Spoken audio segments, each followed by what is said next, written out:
جن کو قرآن نہیں آتا وہ کوئی پڑھے لکھے نہیں. دھوکے میں نہ رہے.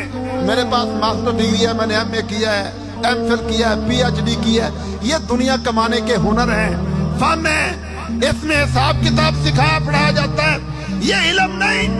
علم وہ ہے جو انسان کو رب کی پہچان کروائے, پیدا کرنے والے کا تعارف کروائے, انسان کو انسانیت اور بندگی سکھلائے. اور یہ علم قرآن میں ہے اور حدیث میں ہے.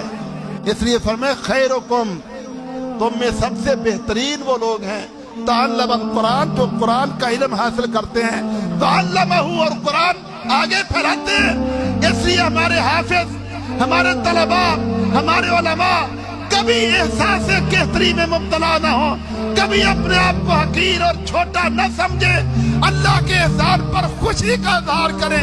تم دنیا کے بہترین لوگ ہو, اعلیٰ تعلیم یافتہ ہو. یہ دنیا جہالت کی ماری اگر تمہاری قدر نہیں کرتی تو کیا ہوا؟ عرش والا رب تمہاری عزت اور قدر کو پہچانتا ہے.